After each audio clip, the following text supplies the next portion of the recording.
بھی نام ہوتا ہے، رسول پاک کے صدقے میرا بھی کام ہوتا ہے۔ نبی کا نام لینے سے میرا بھی نام ہوتا ہے، رسول پاک کے صدقے میرا بھی کام ہوتا ہے۔ اور مریض عشق احمد ہوں دوا کی کیا ضرورت ہے، مریض عشق احمد ہوں دوا کی کیا ضرورت ہے۔ درود پاک پڑھنے سے مجھے آرام ہوتا ہے، درود پاک پڑھنے سے مجھے آرام ہوتا ہے۔ اسرو نبی والا کسی درگاہ سوالی ہو نہیں سکتا، بولو بچے کے سبحان اللہ، نبی والا کسی درگاہ سوالی ہو نہیں سکتا، بھرے جس کا نبی دامن وہ خالی ہو نہیں سکتا۔ اور یہ 24 نمبری کی طرف اشارہ ہے، حاجی ہو نمازی ہو ملا ہو کہ مفتی ہو، نبی کا جو بھی منکر ہے حلالی ہو نہیں سکتا، نبی کا جو بھی منکر ہے حلالی ہو نہیں سکتا۔ ایک صاحب بولے ان بہاریوں کو 24 کیوں کہا جاتا ہے؟ میں نے کہا ہر بات پوچھنے کی نہیں ہوتی، میں نے بتا دیجئے۔ میں نے کہا 24 عدد ہوتے ہیں چوہے کے، چوہا جان کاٹتا ہے وہاں بھی ایمان کاٹتا ہے۔ نبی والا کسی درگاہ سوالی ہو نہیں سکتا، بھرے جس کا نبی دامن وہ خالی ہو نہیں سکتا۔ اور حاجی ہو نمازی ہو ملا ہو کہ مفتی ہو، نبی کا جو بھی منکر ہے حلالی ہو نہیں سکتا، نبی کا جو بھی منکر ہے حلالی ہو نہیں سکتا۔ یہ شعر سنیے کہ ایک گاؤں میں یوسف رضا سنبری نے پڑھے، پورا بندہ خوش ہو گیا، دھوکے سے غلامی آ گیا تھا، بولنے میں پریشانی ہو رہی ہے۔ آپ تصور میں یوسف رضا سنبری کو رکھیے، نظروں میں سرباز و قائدی کو رکھیے، ایک دھوکے سے غلامی آ گیا تھا، ایسے سمجھو پکا وہاں بھی آ گیا تھا، اس کا چہرہ اتر گیا، رنگ بدل گیا۔ اگر کر اس سے بولا مولانا، میں نے کہا فرمانا کہ ایسے شعر نہیں پڑھنے چاہیے، من کا تم جیسوں کو سننے کے ورنے میں نہیں آنا چاہیے۔ وہ جوش میں ہوش کھو گیا تھا، لال ٹور ہو گیا۔ میں نے کہا غصہ آنا بھی کمزوری کی علامت ہے، جلدی سے بتائیے اور کیا کیا نہیں ہونا چاہیے۔ جوش میں ہوش کھو گیا تھا، کہنے لگا اتنے جلد سے نہیں ہونے چاہیے، ایسا مائنڈ نہیں ہونا چاہیے۔ میں نے کہا اور بتائیے کہ مرنے کے بعد تیجا نہیں ہونا چاہیے، 10واں نہیں ہونا چاہیے، 20واں نہیں ہونا چاہیے، 40واں نہیں ہونا چاہیے۔ میں نے کہا خاموش ہو رہیے، ہر جائز کام ہونا چاہیے، تم جیسا ناجائز انسان دنیا میں نہیں ہونا چاہیے۔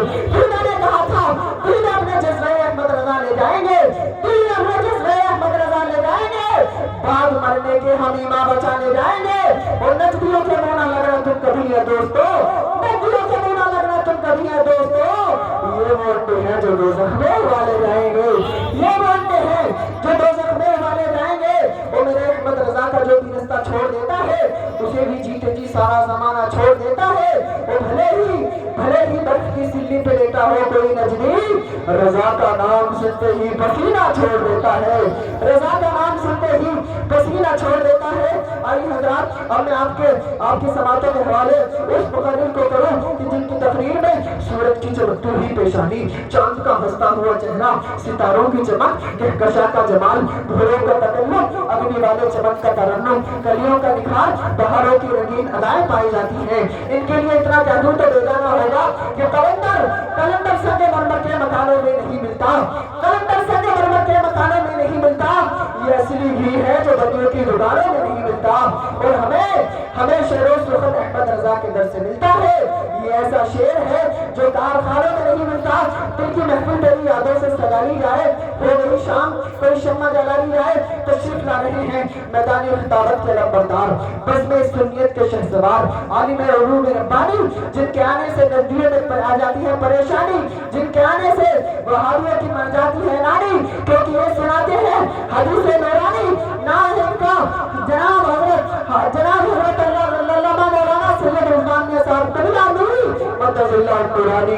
آئیے حضرات ہر محفل کا ویلکم شاگردم، نعرے تکبیر اور نعرے رسالت کی فضاؤں میں کر لیں۔ پورا بندہ زندگی کا ثبوت دے، پورا بندہ آگے سے پیچھے تک، دائیں سے بائیں تک، پورا بندہ دونوں ہاتھوں کو اٹھائے، فضا میں لہرائے اور زوردار نعرہ لگائے، نعرے تکبیر، نعرے رسالت، نعرے حیدری، نعرے غوثیت، مسلک اعلیٰ حضرت، فیضان اعلیٰ حضرت جناب سید رضوان میاں صاحب قبلہ، نعرے تکبیر، نعرے رسالت۔ پھر جن کے واسطے آنکھیں ہیں بے قرار، وہ آ رہے ہیں آپ کو جن کا ہے انتظار، اور ذکر نبی کو کر کے وہ جس دم سنائیں گے، رحمت رسول پاک کی برسے گی بے شمار۔